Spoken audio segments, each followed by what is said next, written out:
Put your hands together and welcome Dr. DeBoer. Thank you. Pleasure to be with you here today and to talk a little bit about the role of technology in food security. And you can take a look at this map. This is the UNDP Human Development Map, and those red and orange areas, those are the places where there's the most need in terms of food security, in terms of all kinds of levels of social and economic development. And it's mostly in sub-Saharan Africa, a bit in South Asia, but some real crucial needs. And I'm going to talk a little bit about the role of technology and the idea of silver bullets, finding those technologies that solve key problems that make people's lives better. And what we might want to think about first is, what is that idea of a silver bullet? It's that technology that's a simple, direct solution to somebody's problem. And examples in agriculture might be in the Midwest. Hybrid corn, when it first came out, solved a really key problem in improving corn yields in the U.S. Short-stemmed rice and wheat in the Green Revolution in India and Pakistan and other parts of South Asia were a key technology that allowed life to become better. Now, why do we look for those? Well, one of the issues is underlying frustration in dealing with all of the constraints. This morning, I met with some of you and we talked about some of the issues of working and starting businesses in Africa where legal systems don't work and contracts aren't enforceable and debts aren't collectible. There's lots of issues related to social structure, to chaos in various forms. How can we help people in those sorts of circumstances? One of the ways that people have tried, and sometimes been successful, is to develop technologies that solve those problems. And there's some donors out there who believe in that approach. One of them is Mr. Bill Gates, who we've worked with a lot, and a lot of the work that I'll talk about has been Gates Foundation led. And of course, Bill Gates, he made his money on technology. It's something he understands how it can change lives in the world, and so he's thinking that that can also happen in the developing world. Now, of course, and it's important to say this from the beginning, that sometimes those silver bullets have side effects, that they're not perfect solutions. They don't solve every problem. That hybrid seed and inputs that are purchased by farmers create other issues. And in India and other places, there have been lots of stories about farmers who could not pay off their debts that they've incurred because of inputs.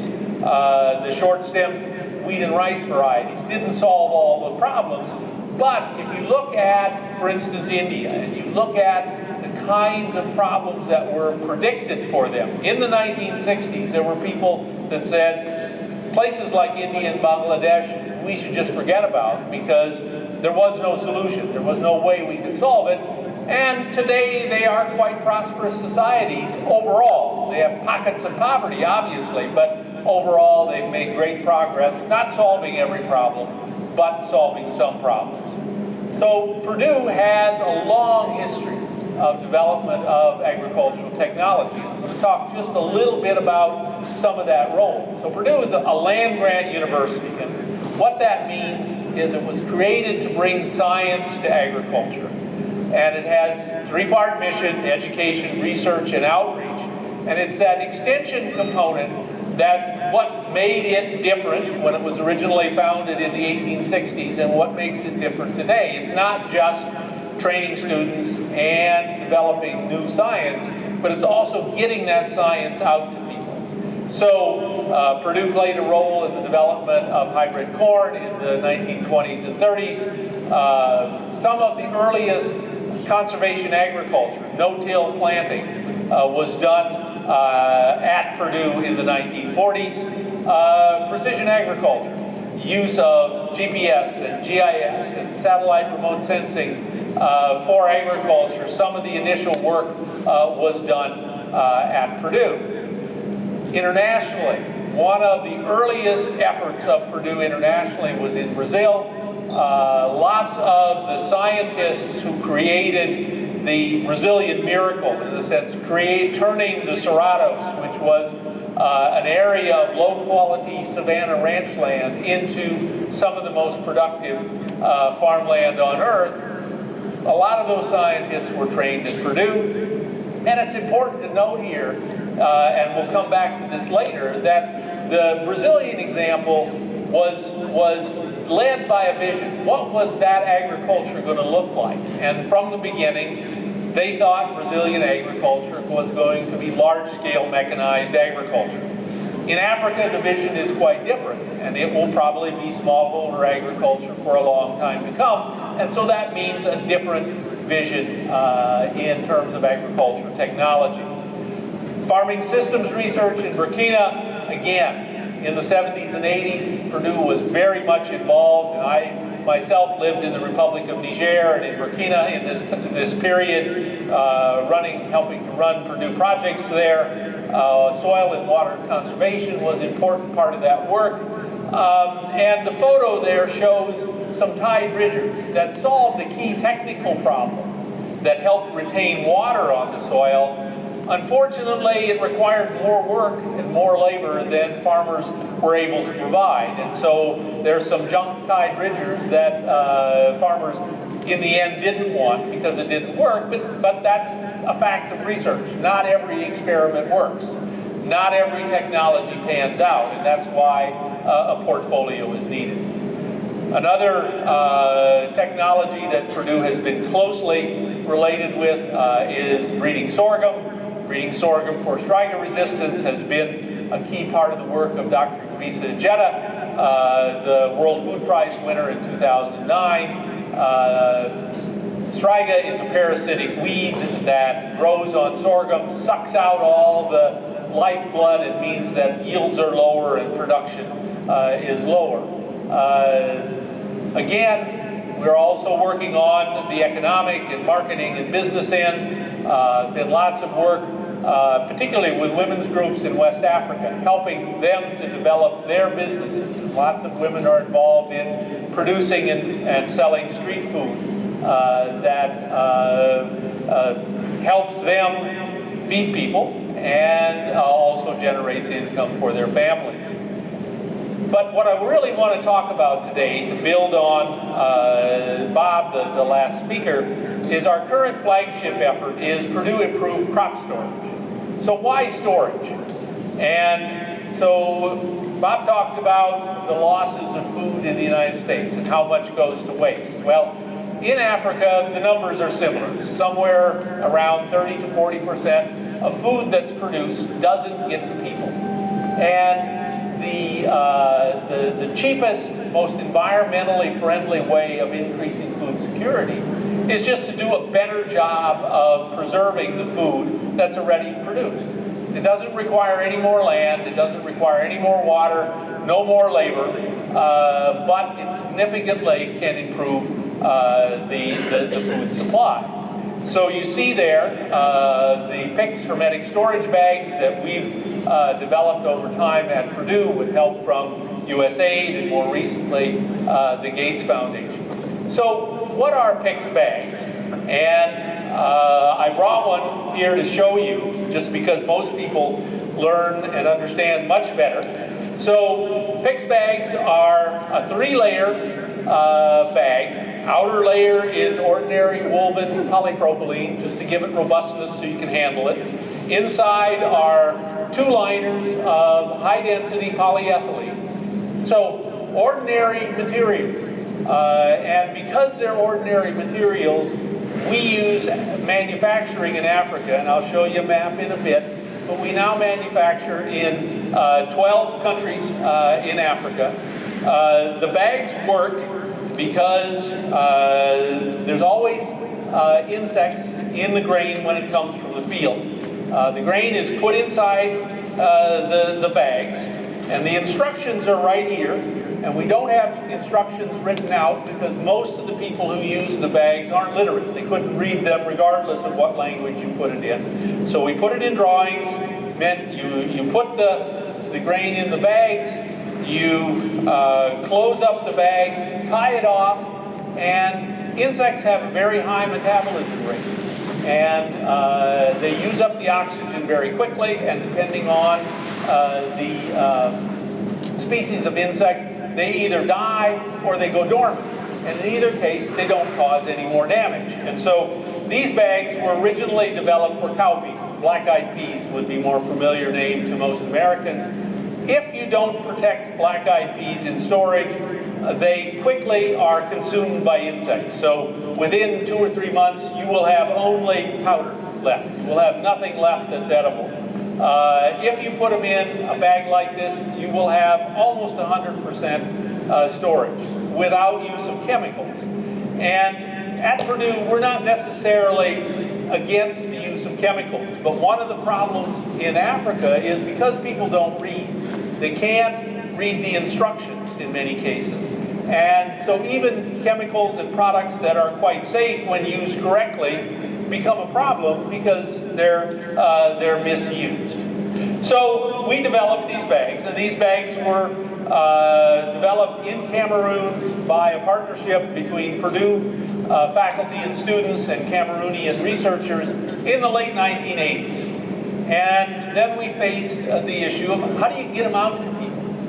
And we looked around for help and partners to do that. Finally, in 2007, we partnered with the Gates Foundation, and right here on the screen is a graph of how sales happened over time. So the blue bars there are sales where either we ordered the bags or we helped our partners in country order the bags. So the first few years, we indeed ordered lots of bags. The orange bars are government orders, but the green is the important part. That's the orders by private businesses. And you can see there starting in 2009, there's a small order, just 5,000 bags in 2008, and some 66,000 in 2009, to the point where in 2010 and 11, this has completely become a private sector effort. In 2013, you can see we sold through our partners about 1 million bags. Last year, we sold in total about 1.5 million. And the way this works is Purdue licenses this technology to African businesses, to manufacturers and distributors. They produce the bags, they sell them. And the way we think about it is that if people are making a little money on it, they're going to keep doing it. That this isn't going to be the case where the project ends and everything shuts down. No. In this case, it keeps on going, and we can give you many examples, but one of the best is in Mali. We had activities in Mali in 2009 and 10. We helped them get started on the production of bags. We had some demonstrations and field days with farmers so they could understand the use. And then, in spite of the problems that occurred in Mali in 2013-14, the production and sale of the bags continued because manufacturers were making money on the bags, farmers needed the bags to store their crops, and it continued in spite of all of the other things that were happening around them. We can point to Borno State, Nigeria, where even farmers in Boko Haram areas use PICS bags just because they were so effective in helping them store their crops. In Afghanistan, even farmers in Taliban villages use PICS bags just because they're very effective. PICS is trademarked. It's not a patented technology, but it is trademarked, and you can see there how it's trademarked throughout Africa, and there's some organizations, the OAPI, which is the French-speaking countries, they've made it really easy. You make one application and you're trademarked in 18 countries. There's the World Intellectual Property Organization that covers a few more, and then you have to go one by one. And benefit of the trademark is that provides us with two things. One of them is some control over quality, because what happens, and from, flattery, imitation is the sincerest form of flattery, and so we've been flattered a lot. There's lots of people who've tried to make imitation bags, and usually what they try to do is to make them cheaper. The easiest way to make them cheaper is to make the plastic thinner. But that also means the insects can pierce the plastic much more easily. It makes them much less effective. If we have a trademark, if we're licensing, if we're working with those manufacturers, we have some control over quality. And it gives us a link back to those manufacturers and distributors, because one of their key problems is technical support. For them, those companies don't have their own research and development. They can't go to their local institutions because they're typically very weak. And so they are very glad to be able to go back to Purdue if they have a technical problem. So, just to give you a little idea of where the manufacturing occurs, initially, the first phase, 2007 to 12, we were manufacturing in 6 countries in West Africa: Senegal, Mali, Burkina Faso, Ghana, Nigeria. In more recent years, we've expanded into East Africa, Ethiopia, Uganda, Kenya, Rwanda, Tanzania, Zambia, Malawi. We have done some manufacturing in Afghanistan, and I can guarantee you, if you can manufacture things in Afghanistan, you can manufacture it anywhere. It's a really simple technology. We have a distributor and manufacturer in Nepal. If you've been watching the news there, the factory where the bags are produced wasn't affected by the earthquake, but the headquarters is in Kathmandu, and they've really been having some issues. We've also had lots of interest from some other places in the world, from Myanmar, Bangladesh, India, Haiti, El Salvador. Lots of interest. Hardly a week goes by or we have someone who's interested, and we then need to do our due diligence to figure out, is this a group or a company that can really handle this or serious about it? If you look at use of the bags, and we've sold about 5 million of the bags, but another picture on this is who's using the bags for how much of the grain. And so we know the most about cowpeas. While the bags are useful for all kinds of grain, they've worked for every kind of grain we've ever tried it on. Corn, rice, beans, chickpeas, mung beans, whatever we've ever tried it on. But how much are they being used? And these are graphs from some various areas in West Africa where we have good data. The blue cross-hatched part of the bar is the use of the bags for cowpeas. And overall, about 19%, almost 20% of all the cowpeas stored on farms in West Africa is stored in PICS bags. The highest there is in Niger, in the Dosso Tillaberi region, and it's the highest because that's where our distribution network is the strongest.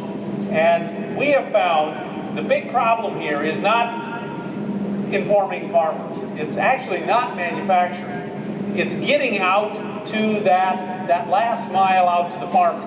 That our data suggests if farmers have to travel more than about 5 miles to buy the bags, it doesn't happen.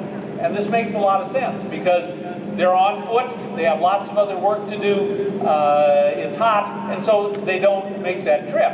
And so getting the bags out and being sold is the last and the hardest issue.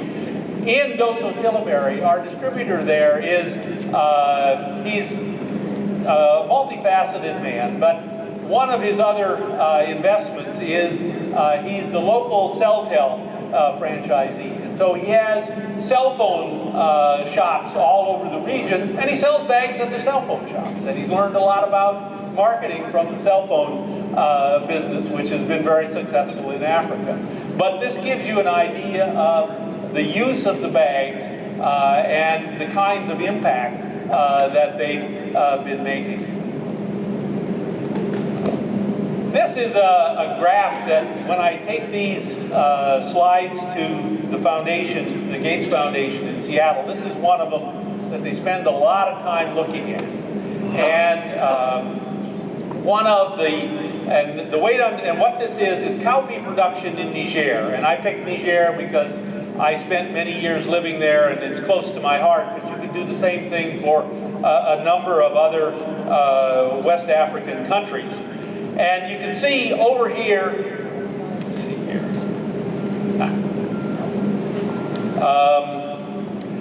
Over there on the side of the graph, when I lived in Niger around 1988,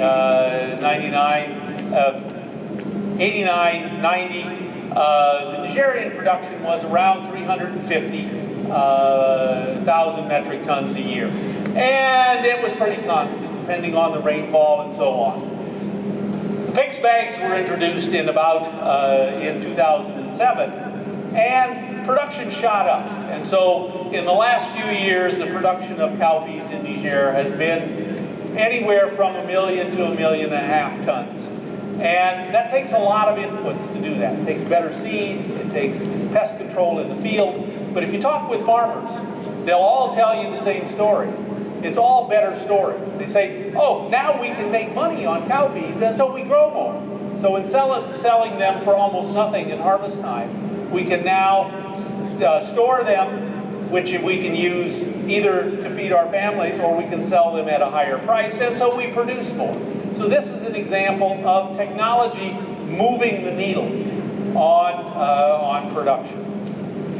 So let's just think overall what that role is of technology in food security and some of the lessons learned. And one of the key lessons learned is we need technology that solves their problem, not our problem. So the libraries and research institutes all around the world are full of technologies that solve some researchers' problem, not the people who actually need it. And so finding those, understanding their problem and solving it is key to finding those silver bullets. An important part of that is a vision of what agriculture and food security is going to look like. And if you think, like the Brazilians, that agriculture is going to be large-scale mechanized agriculture, then that means one kind of technology. If you believe that agriculture is going to be smaller scale, then you have a different kind of technology. But it's still technology. But you need to know something about where you're going. And one of my frustrations is working with lots of NGOs. They seem to think that African agriculture will continue to be smallholder subsistence agriculture, people producing just enough to feed their families. I've never met an African farmer that had that vision. They all want to produce more. They all want to produce enough for their families and enough to sell a little bit because they all want a little bit of the good things that modern life can bring. And that might mean a radio or health care for their children or education or whatever it is in their case, but they have a vision and we need to understand their vision of where they want to go. We need to consider the whole range of technology. And PICS bags are really simple. And one of the advantages is that they are really simple. Use common materials, ordinary polypropylene and polyethylene. There are other solutions, and they may involve molecular biology, they may involve information technology, GPS, GIS, satellite remote sensing, but finding the appropriate solution and considering what kind of technology is needed to do that. And remembering that in the 20th century, in agriculture and food security, almost all the technology has been embodied, so that people bought inputs and bought technology, and they bought the knowledge in that form. They didn't always understand why it worked, but they knew it worked and they knew how to use it. A couple of other things. Bottlenecks occur in the value chains. You need to find those bottlenecks. Just as in the PICS case, we identified the bottleneck in distribution. How will those technologies be delivered to users? Commercialization is often a step that's neglected because in the US and in Europe, we don't have to pay much attention to that. If it's a profitable technology, someone will grab it and run. Well, there's a number of reasons why in Africa and South Asia that doesn't necessarily happen. What's the value proposition for those users? And in order to understand that value proposition, we need to understand the social, cultural, and economic context that technology goes into.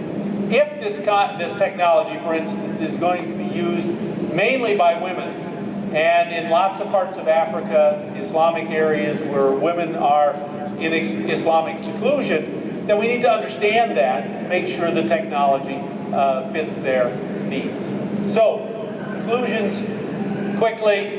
Silver bullets won't solve all the problems, but they can solve some of them. Technology doesn't exist in a vacuum. It needs to acknowledge the social and economic and cultural environment in which it occurs. Local knowledge is essential. The basic science may be the same all over the world, but how do you apply it becomes quite local.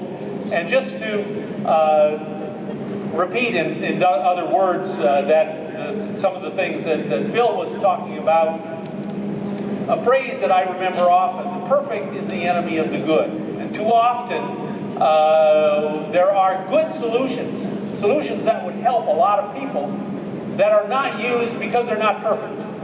And let's take our bags. Our bags aren't a perfect solution to the food storage problem. Polyethylene, what we use, is not biodegradable. It's not biodegradable because if we made it biodegradable, people couldn't reuse the bags as easily. And so we may use ordinary polyethylene, but it means many poor people have more food need, have more income. And I'll add that I've never seen one of our bags thrown away. People always find other ways to reuse them. They use the liners as roofing material, as mats, as other things. Thank you very much for your attention. I'll be around a little while. I'll be glad to talk with any of you after. Thank you.